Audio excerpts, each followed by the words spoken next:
سلام خانواده عزیزم. اینجا رازهای کابوسه و من حسنم. قرار داستانهای ترسناک رو با صدای من بشنوید. آماده اید؟ بزن بریم.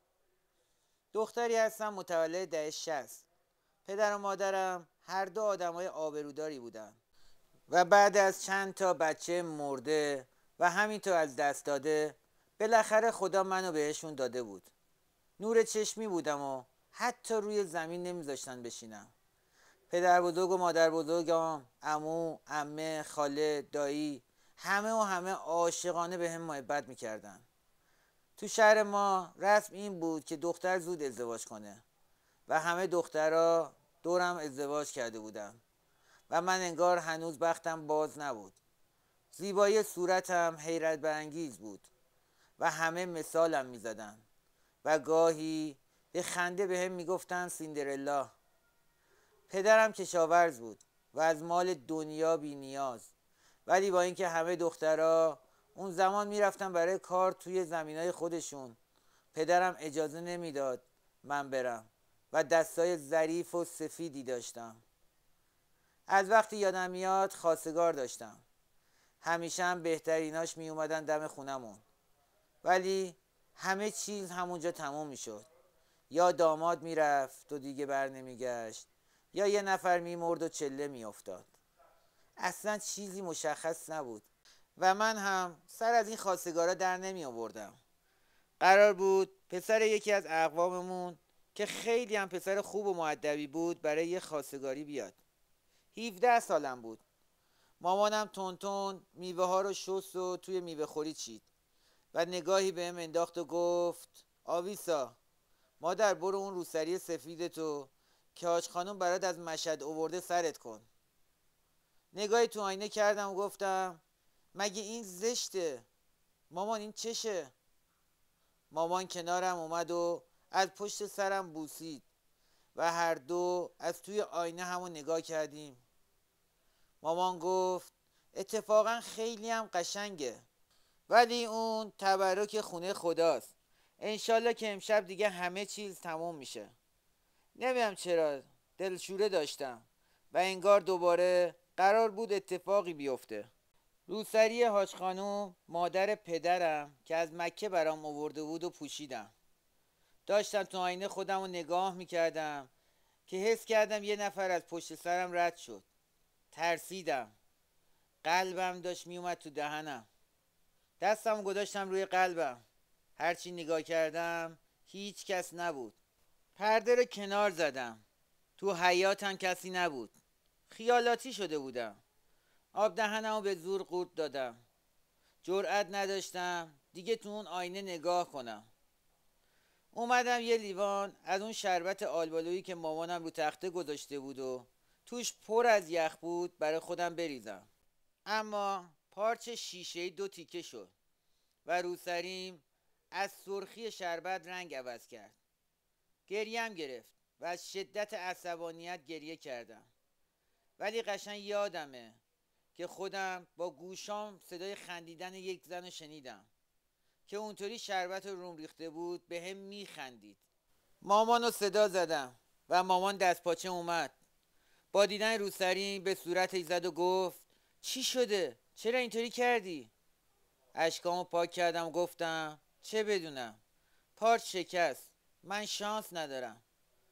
مامانم پارچ رو جمع کرد و گفت فدای سرت، همون روسری تو سرت کن، بیشتر بهت میومد. مامانم زیر لب صلوات میفرستاد و رفت بیرون. شب که شد پدر بزرگام هم اومده بودن و چشم برا بودیم که بالاخره مهمونا اومدن. از زیر چادر نگاهی به بیرون کردم و اونقدر چادرمو جلو کشیده بودم که به زحمت صورتم دیده میشد. گرم صحبت بودن و مهندس بود و شغل آبروداری داشت. قبلا توی عروسی دیده بودمش. اسمش سامان بود و بیشتر از قبل با دیدنش ازش خوشم اومد. کت شلوار به تن داشت، آروم نشسته بود و به حرفای بزرگترا گوش میداد. مامانم بهم اشاره کرد برم چای بیارم. آشپزخونه تو حیاط بود و من رفتم تا بریزم. استرس داشتم. دستام میلرزید. ولی باز انگار همون صدا رو شنیدم و انگار سایه کسی پشت درخت گردو تو حیاط حسش کردم. خودم به ندیدن زدم، ولی انگار یه زن با لباس سفید اونجا نشسته بود. از تو آشپزخونه نگاه کردم، کسی نبود. به خاطر همین بیشتر استرس گرفتم. چایی آوردم و همون نگاه ساده‌ای که بین من و سامان رد و بدل شد کافی بود که یه دل نه 100 دل عاشق هم بشیم. سامان خیلی مومن بود و حرفای بزرگترها که تموم شد و قول و قراراشون گذاشتن، مادر سامان سر اون نق پاشید و گفت من آرزوم بود که شما عروسم بشی. اون دیگه عروسم نیست، دخترمه. شب قشنگی بود و بعد از رفتنشون همه خوشحال بودیم. مامانم احساس رضایت میکرد و از اینکه دامادی چون سامان داشت قسمتش میشد لذت میبرد و 1000 بار خدا رو شکر کرد.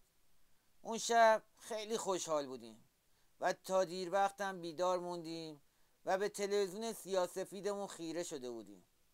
مامان برای نماز بلند شد و گفت آویسا، مادر هنوز نخوابیدی؟ نگران بودم و دلیل اون دلشوره رو نمیدونستم، ولی انگار بی دلیل نبود. آفتاب که بالا اومد همه خبر آوردن که سامان از شب قبل ناپدید شده و پیداش نیست. اونجا بود که تازه دلشوره من تبدیل به واقعیت شد. سامان غیب شده بود و هر از گاهی اون صدای خنده به گوشم میرسید. حتی میترسیدم به کسی بگم. فقط و فقط آیت الکرسی میخوندم. یه هفته بود که سامان نبود و دیگه پلیس و مردم از گشتن خسته شده بودن. مادر سامان یه چشمش اشک بود و یه چشمش خون. بعد از 10 روز بالاخره خبر اومد که جسم بیجونش بیرون شهر پیدا شده. توسط سگا و نصف بیشتر جسمش سوخته شده بود. مراحل قانونی داشت و همه میگفتیم محال سامان باشه، ولی انگار داشتیم خودمونو دلداری میدادیم. مامان و من رفتیم خونه سامانینا. مادرش با دیدنم با دستاش زد به سرش. هی میگفت چرا عروسم؟ چرا باید اینطوری بیای؟ خونم برات اسفن بذارید، پاگوشاش کنید. سامان میگفت باید سر تا پاشو طلا بگیرم. یه دونه پسرم کجاست؟ هیچ جوری نمیشد به مادرش دلداری داد، ولی انگار با بودن من آرومتر شد و وقتی دید منم گریه میکنم خودشو کنترل کرد. به من یه انگشتر داد و گفت خود سامان خریده بود تا بهت وقتی که اومدیم خونتون بده، ولی امروز قسمتت شد. انشالله که سامانم پیدا میشه و عروسیتون رو میگیریم. ولی به جای چراغ عروسی چراغ هجله روشن کردن و اون جسم بیجون جسم سامان بود. حیوونا تیکه تیکش کرده بودن و قبل از اونا سوخته بود. دلیلی برای مرگش پیدا نشد. شوک عجیبی بود. همه ناراحت بودیم. مامان انگشتر رو پس داد و دیگه اجازه نداد من حتی تو مراسماشون برم، چون بد میدونستیم دختر تو اون مراسم ختم حضور پیدا کنه. 1 ماهی میگذشت و دیگه خبری از اون صداها نبود. همه هنوز ناراحت بودیم. بابا برای اینکه حالم بهتر بشه منو با مامان فرستاد خونه عمومون تو شهر. گفت یه هفته اونجا بمونیم. مامان تمام مسیر دستمو گرفته بود و میگفت قصه نخوری مادر، تو کم خواستگار نداری. سامان نشد یکی دیگه. قرار نیست که مجرد بمونی. 1000 ماشاءالله برای رو داری. رسیدیم خونه عموم. اونا هم خبردار بودن که چی شده و همه ناراحت بودن. زن عموم از اقوام مادرم بود و به قدری مهربون بود که جبران تمام اون روزا رو میکرد. زن عمو برامون چای تازه دم کرد. گفت حیف شد که من پسر ندارم، وگرنه نمیذاشتم آبیسا عروس غریبه بشه. پسرام زن دارن و نوام از تو کوچیکترن، وگرنه تا اینجا خودم شوهرت داده بودم. مامان لبخندی زد و گفت آبجی نمیدونی چقدر روحی خرابی. اگه دختر دست گلمو داده بودم بهشون معلوم نبود الان چیز به سرش اومده بود. اول جوونی بیوه شده بود. زنمونم پاشو دراز کرد و زیرش یه بالش گذاشت و گفت ولش کن، فکرشو نکن. تازه چشمام گرم خواب شده بود که صدای لالایی خوندن کسی به گوشم رسید. چشمامو نیمه باز کردم، دیدم همون زن سفید پوش بالا سرم نشسته. صورتش پیدا نبود و موهامو نوازش میکرد. ناخونای بلندی داشت و از ترس داشتم میمردم. فقط صدای جیغم بود که به گوش خودم میرسید و مامان و زنای دوروبر که قصد داشتن آرومم کنن. برق رو روشن کردن ولی خبری ازش نبود. انگار خواب دیده بودم و تازه بیدار شدم. تمام تنم یخ کرده بود و میلرزیدم. من گریم گرفته بود. زنمون گفت میگم اینقدر جلوی این بچه حرف نزنید. زنمون جون خواب بد دیدی، چیزی نیست. ولی من مطمئن بودم که خواب ندیدم. 2 روز تمام تنها توالت نمی رفتم و حسابی ترسیده بودم. زنمون جلسه قرآن گرفته بود و کلی از زنای همسایه رو برای جلسه دعوت کرده بود.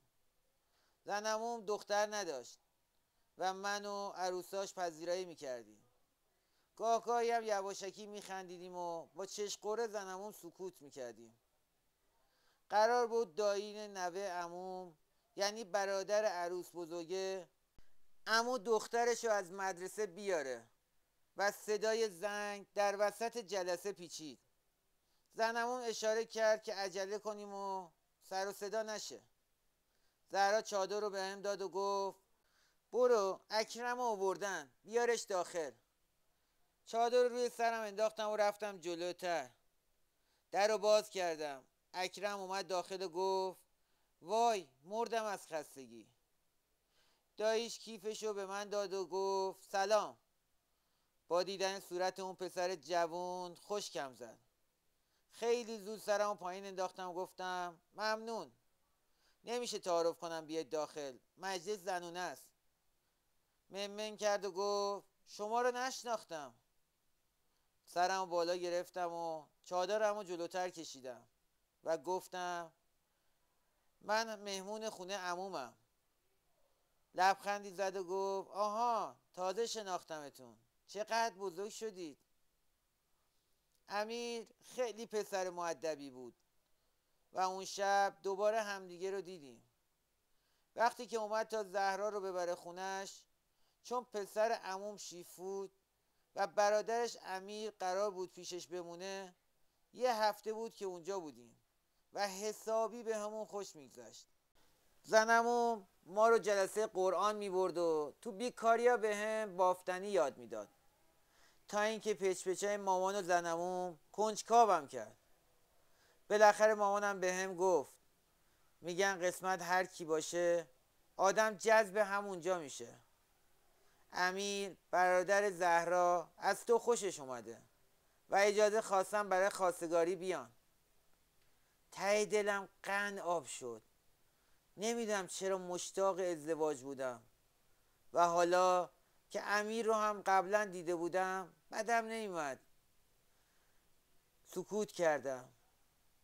سرم و دستی کشید و گفت صبح برمیگردید خونتون و ما هم فردا شب همراه خانواده امیر میایم اونجا تا اگه قسمت باشه به هم برسید. خیلی خوشحال بودم. زهرا اومد دنبالم که بریم یه روسری بخریم. زهرا زن پسر عموم بود. مامان اجازه داد و اکرم مون پیش زنمون. من و زهرا هم تا سر کوچمون رفتیم که ماشین سفید جلو پامون ایستاد و امیر پشت فرمون بود. زهرا بهم لبخند زدش. گفت ناراحت نشو. امیر اونقدر خواهش کرد نتونستم قبول نکنم تا همدیگه رو نبینید. حالا که قرار عروسی کنید بذار یه 2 کلمه باهات حرف بزنه. منم دختر آزادی نبودم و استرس داشتم. زهرا جلو نشست و من عقب نشستم. امیر از آینه نگاه میکرد و من تو صندلی از خجالت فرو میرفتم. چادر مشکی رو روی سرم مرتب کردم. امیر جلوی بستنی فروشی ایستاد و زهرا گفت من میرم بستنی بگیرم و پیاده شد. ضربان قلبم شدت گرفت. امیر به عقب چرخید و گفت میدونم کارم غلط بوده ولی خواستم حداقل 1 بار دیگه ببینمت. لبخند روی لبهام نشست و سکوت کردم. از داشبورد ماشین یه شاخه گل در آورد و گفت نتونستم جلوی زهرا بهت بدم. با 1000 تا استرس گلو گرفتم و داخل کیفم زیر چادر گذاشتم. گوشه چادرم رو گرفت و گفت میدونستم تو هم از من خوشت اومده و این احساس 1 طرفه نیست. من کارگر جلوبندی سازم، تراشکاری هم بلدم، پول خوبی در میارم. قول میدم خوشبختت کنم و از مال دنیا بی نیاز. امیر به هم یه بسته آدامس موزی داد و با اومدن زهرا به جلو چرخید. زهرا هم از جلو ماشین 2 تا بستنی سنتی به ما داد و گفت چی دیگه میخواید؟ تشکر کردیم و زهرا رفت تا بستنی خودشو بیاره. آروم گفتم بابت گل آدامس خیلی ممنونم. امیرم از آینه نگام کرد و گفت قابلتو نداره آویسا خانم. روز قشنگی بود. بستنی خوردیم و امیر برام روسری خرید و اونقدر خواهش کرد تا قبول کردم و قرار شد این راز بینمون بمونه. خداحافظی تلخ و شیرینی بود و از زنموم خیلی تشکر کردم که اینقدر خوب از اون پذیرایی کرده بود. برگشتیم خونه و من تمام راه به فکر امیر بودم و اون بسته آدامس که دلم نمیومد بازش کنم. آقام با دیدن حال خوب ما حالش خوب شد. تون با مامانم کارامونو کردیم. پرده ها و توری ها رو شستیم و دیوارها رو دستمال کشیدیم تا فردا که مهمونا میان همه چیز آماده باشه. آقام کلی خرید کرد. مرغامون رو تمیز کردیم و با مامان تون پراشون رو کندیم و برای فردا آماده کردیم. عصر فردا بود که اومدم. شام آماده بود و برنج آبکش شده دم دادیم و میوه خوری ها رو پر از میوه بودن و یواشکی از لابلای پرده من داشتم نگاهشون میکردم. با دیدن امیر قند تو دلم آب میشد. ضربان قلبم شدت میگرفت و ناخواسته مثل دیوونه ها میخندیدم. زنموم و عموم به همراه پدر و مادرش و خودش اومده بودن. مامانم هم در اتاق مهمون رو باز کرد و رفتن داخل تا استراحت کنن و براشون چایی و میوه برد. آقا اونجا بود و من توی آشپزخونه دستم به هم میفشردم و استرس داشتم. 1/2 ساعتی طول کشید.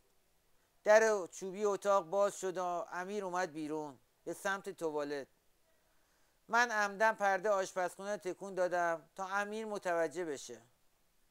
جدا از یه نگاه عاشقانه یه لبخند هم به هم دیگه زدیم و با دیدن روسری که برام خریده بود روی سرم لبخند زد و من از خجالت سرمو پایین انداختم. امیر از توالت اومد و پیش شیر آب نشست و به صورتش یابی زد. کسی بیرون نبود. حوله رو برداشتم و براش بردم و به طرفش گرفتم. تشکر کرد و گفت دلم برات تنگ شده بود.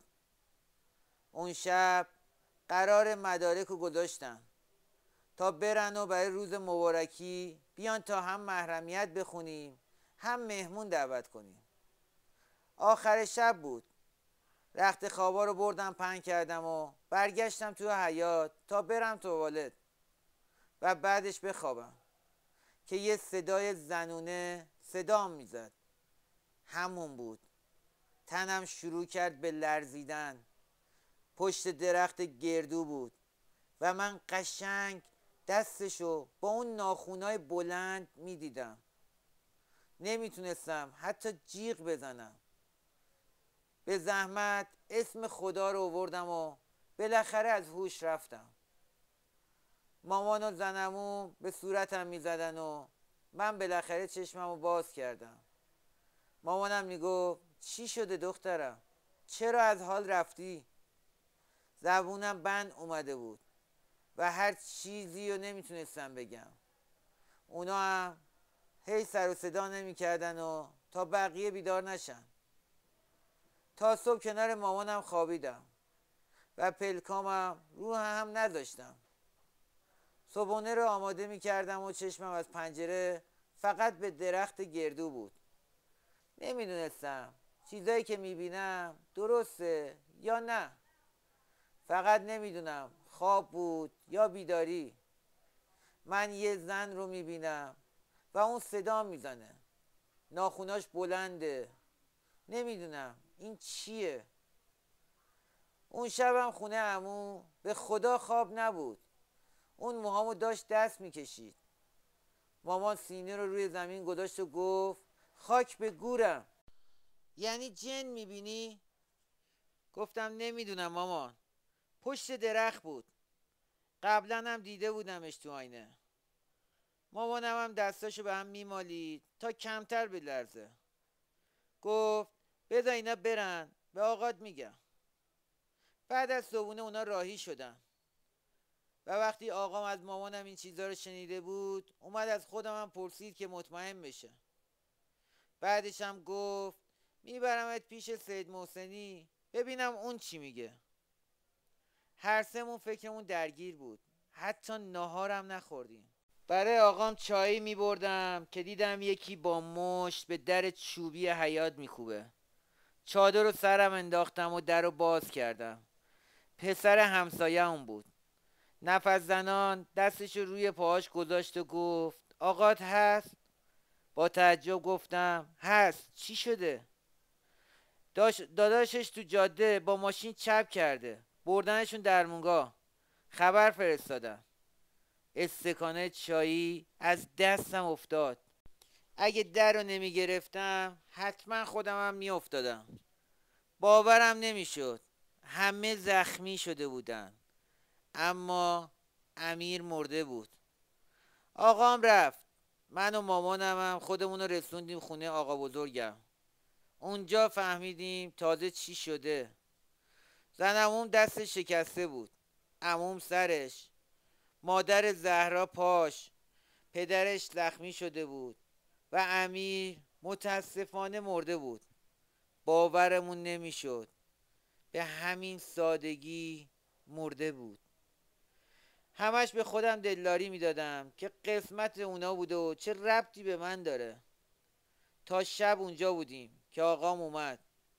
اونقدر ناراحت بود که با کسی حرف نمیزد. بقیه زنده بودن و من متحیر از این که اون قسمت برگشته خونه. عین یه لشکر شکست خورده و ناراحت بودیم. شوک بعدی وقتی بود که روسری که امیر برام خریده بود تیکه تیکه شده و وسط حیاط افتاده بود. انگار کسی با ناخوناش اونا رو چنگ زده بود. آقا و مامانم اونا رو جمع کردن و ریختن تو کیسه و خاکش کردن. اون شب من تنها نبودم. همه ترسیده بودیم. مامانم هم ترسیده بود. ولی دنیا پر از این حرفاست. مراسم گرفتن و روزا میگذشت و همه فراموش میکردن. حتی خودمون. دیگه نه خبری از اون زن بود و نه از اون صداش، نه ترسیدن. نزدیک به 1 سالی گذشت و همه چیز خوب بود تا اینکه یه زن و دختر اومدن خونمون تا از من خواستگاری کنن. از آشنای دورمون بودن و حتی ما همون نمیدیدیم. اونا معرفی کرده بودن تا اینکه دوباره اون ترس لعنتی برگشت. من به آقا میگفتم اجازه نده بیان. اگه اونم بیاد اون خواستگار من دوباره بمیره چی؟ آقام الله اکبری گفت و ادامه داد: دخترم، اینا همش حادثه بوده. به تو چی که مردن؟ مگه تو اسرائیل شدی؟ اونم قسمتشون اینطوری بوده. توهم الکی و تلقین به خودت نکن. من و مادرت همیشه زنده نیستیم. باید ازدواج کنی و بالاخره بری سر خونه زندگی خودت. بذار بیان. اگه پسر خوبی بود، با توکل به خدا، قسمت بود، میری خونه بخت. خودتو با این خرافاتا گول نزن. ولی ته دلم آشوبی بود و میترسیدم که بازم یه اتفاقی بیفته. مامانم آرومم میکرد و با چه خوشحالی برام چادر جدید برید و داشت سرشو کوک میزد. من کنار پنجره نشسته بودم و نگاش میکردم. هر یک کوکی که میزد با خوشحالی شعر میخوند و میگفت: میدوزم دهن مادر شوهر، دوختم دهن خواهر شوهر، دهن جاری و بچه هاشو. من دیگه داشتم از اون حرفاش خندم میگرفت که صدای شکستن چیزی از آشپزخونه شنیده شد.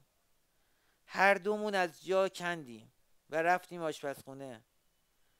قلبم تون تون میزد و مامانم بدتر از من یخ کرده بود. کفتر پسر همسایه بود. استکانو انداخته بود و میخواسته از کیسه گندم بخوره.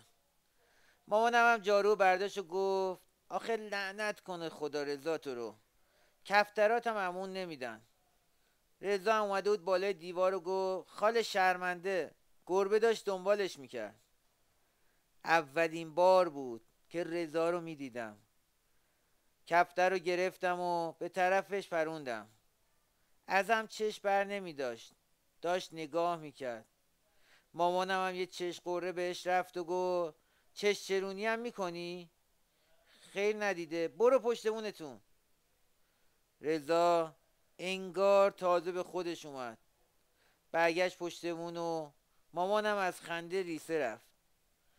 برگشتیم و مامانم چادرم رو تموم کرد. فردا که شد تو حیاط ظرفا رو شستم و حیاط رو جارو میزدم که سایه کسی رو از پشت بون دیدم. اول ترسیدم و با دیدن رضا یکم آروم شدم. به هم لخم زد و گفت: ننمو میگم بیاد خواستگاریت. این اولین باره میبینم تو همسایگیمون همچین دختری هست. اگه هم جواب ندی اونقدر میام و میرم تا راضی بشی. به آقاتم بگو اگه تو رو به من نده برت میدارم و میدزدم و میبرمت. نخوای بیایم هر جور شده میبرمت. همه این کفترها فدای تو بشه. مامانم اومد تو حیاط و گفت: ذلیل شده باز اومدی تو؟ رضا فرار کرد. رو به مامانم گفتم: چقدرم پر روه. اگه آقام بفهمه که معلوم نیست چه بلایی سرش میاره. برای عصر آماده شدیم. میوه رو چیدیم و چادر به سر کردم. توی آشپزخونه منتظر موندم تا صدام بزنن. بازم اون حس اومد سراغم. میترسیدم. به اون درخت گردو حتی میترسیدم نگاه کنم. صلوات میفرستادم و همش دعا میخوندم. نیم ساعتی گذشت. انگار آقام پسندیده بود که مامانم اومد دنبالم که برم و چایی ببرم. چایی و لرزون لرزون میریختم که صدای جیغ و داد و هورا از کوچه به گوشم رسید.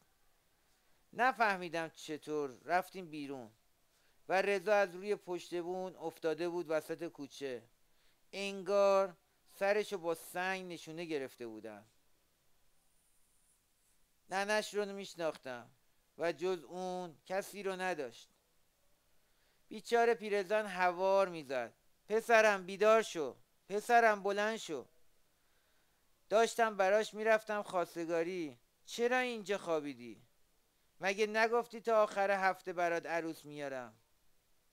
وای ننه، باور نمی کردم رضا مرده بود. و بین این شلوغی دیدم خواستگارم به هم خیره شده. از فرصت استفاده کرده بود. بدترین چیز بود و تو دلم گفتم اونم قراره بمیره. چه روز بدی. همه ناراحت بودیم.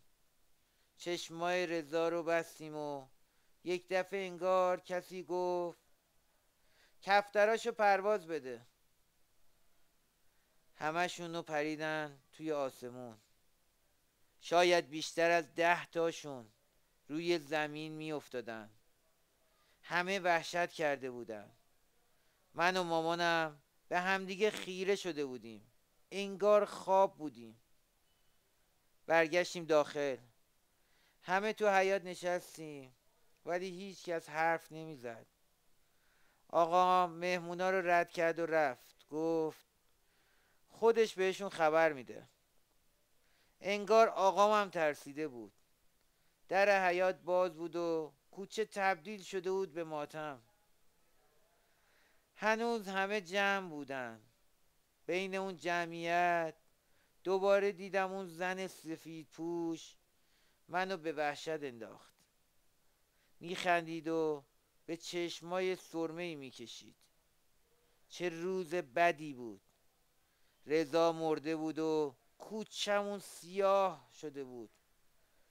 منم هر از گاهی صدای خنده میشنیدم و بدتر به دلم وحشت میافتاد. آقام همون شب من و مامانم رو برداشت و رفتیم سراغ سید. تو دلم آشوب بود. از همه چیز میترسیدیم. آقام بدتر از من بود. حتی یک کلمه با همون حرف نزد. فقط به فکر فرو رفته بود. بالاخره رسیدیم. یه خونه خیلی بزرگ و 2 تا اتاق ته حیاط همونجا. از همه جا ترسناکتر بود. بیشتر به همون ترس میداد. مامانم چادرشو محکم دورش پیچید و دستمو تو دستش گرفت تا از ترس هر دوتاییمون کمتر بشه. سید از پشت عینکش نگاه کرد و گفت چی شده دخترم؟ چرا انقدر ترسیدی؟ آقام جای من جواب داد عمو سید منم ترسیدم. شروع کرد به تعریف کردن. اون مرد یعنی سید از بین کتاباش یه دعا نوشت و به همون داد و گفت همیشه کنارت باشه تا از شر شیاطین و جنها رهایی پیدا کنی. خیلی کارا گفته بود که باید بکنیم. نمک و اسپند بسوزونیم و یه دعا هم توی آب خیس کنیم و غیره. همه رو مو به مو انجام دادیم. انگار زمان بهتری درمان بود و کم کم همه چیز داشت به حالت عادی برمیگشت. 7 رضا تموم شده بود که اون روز پچ مامانم و بابام منو کنجکاو کرد. مامانم وقتی دید دارم نگاهشون میکنم گفت اون خواستگارت بود روز مرگ رضا اومده بود. با سر گفتم خب چی شده؟ آتیش گرفته، تصادف کرده یا از پشت اون افتاده؟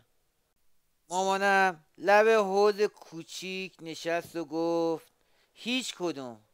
از اون روز که رفتن معلوم نیست کجاست و پیداش نیست. اومدن اینجا سراغشو گرفتن ولی خبری از اون پسر نیست. جوون مردم معلوم نیست کجاست و چی شده. خدا بهش رحم کنه. باورم برام راحت بود. منتظرشم بودم که اون اتفاق بیفته و هیچ جای تعجبی نداشت. لباسامو در آوردم و رفتم حموم تا یه دوش حسابی بگیرم. وقتی برگشتم و شام خوردیم و میخواستم بخوابم. هرچی گشتم نتونستم اون دعاهامو پیدا کنم. مامانم هم از من گیج‌تر شده بود. همه جا رو زیر و رو کردیم اما نبود که نبود. میدونستیم که دوباره این اتفاقات معمولی نیست و حتما یه چیزی پشتشه. مامانم رفت تو تشت لباسا رو خیس کنه که دعامو پیدا کرد. همه خوشحال شدیم. مامانم دوباره لایه پارچه بست و گفت حواستو جمع کن. اینا پیشته من خیالم راحت تره. دار رو تو لباسم گذاشتم و گفتم چشم، خیلی وقت اون زن سفید پوش رو ندیدم. به نظرت دیگه پیش من نمیاد؟ خدا کنه که نیاد و اینا همه یه کابوس باشه و تموم شده باشه. مامانم گفت دخترم پاشو برو بگی بخواب، منم لباسامو خیس میکنم و میام. هر دومون خوشحال بودیم و گرفتیم خوابیدیم. خبری نبود تا اینکه یکی از اقوام دور برای پسرش قصد ازدواج داشت و دنبال دختر خوب میگشت. به ما پیغام فرستاد. آقام در مورد پسره تحقیق کرد و فهمید اسمش کماله. تو کار سپاه بود. شغل خوبی داشت. خونه و ماشینم داشت. واقعا همه چیزش کامل بود.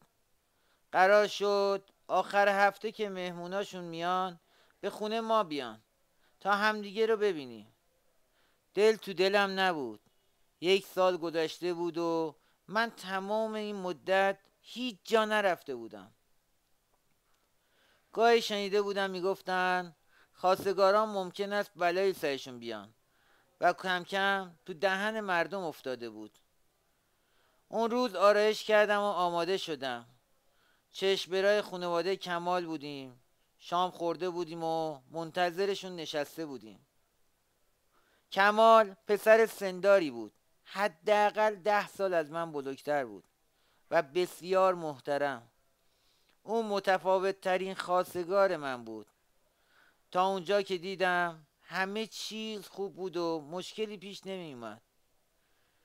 کمی که از اومدنش گذشت چای بردم و از زیر نگاه‌های سنگینش حس پسندیدن رو دریافت کردم. قرار شد با هم تنها صحبت کنیم. آقا مخالف این رسما بود ولی به احترامشون قبول کرد. به اتاق کناری رفتیم و من دوباره بعد 1 سال اون زن سفید پوش رو دیدم. از انگشتانش قرمزی میچکید. تنم لرزید ولی خودم رو به ندیدن زدم. کمال دعوت کردم داخل کمی صحبت کردیم. از شرایطش گفت و منم از شرایط خودم. انگار به توافق رسیدیم. نه ترس بود یا یه جوری بگم پوست کلوف بود. تا جلوی در همراهیشون کردیم. قرار شد بعداً به ما هم خبر بدیم. همین که رفتن به آقام گفتم بریم دنبالشون. من باز اون زن رو دیدم. گفتم باید بریم تا کاری نکرده باشه. آقام نمیخواست زیر بار بره ولی مامانم قانعش کرد و راهی شدیم. با فاصله زیاد از اونا راهی شدیم و از دور نگاهشون میکردیم. گاهی میخندیدن و گاهی حرف میزدن. جالبتر از همه دیدن اون زن جلوتر از اونا بود و کسی جز من نمیتونست اونو ببینه. اونا رفتن خونه اقوامشون و اون زن ناپدید شد و ما برگشتیم خونه. وقتی وارد خونه شدیم تموم اتاقا پر شده بود از تیکای استخون جویده شده و بوی گند. آینه توی اتاق ما کف زمین بود و خبری از هیچ کس نبود. مشخص بود کار کسی دیگه است. همون شب همه جا را آب کشیدن و تمیز کردن.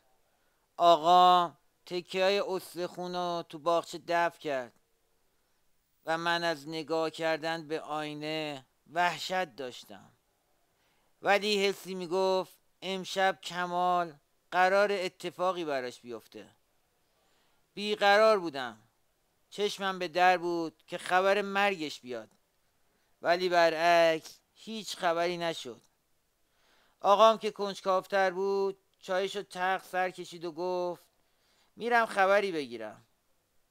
نمیدونم اگه این بار هم برای این جوون اتفاقی بیفته شاید دیگه اجازه ندم هیچ وقت هیچ خواستگاری بیاد. سرم پایین انداختم و گفتم حق داری آقا. از اولم نباید اجازه میدادیم. چند نفر بی خود مردن و معلوم نیست من چه مشکلی دارم. داییم یا جن زده هیچ کدوم نمیدونم. سید میگفت همزاد داری.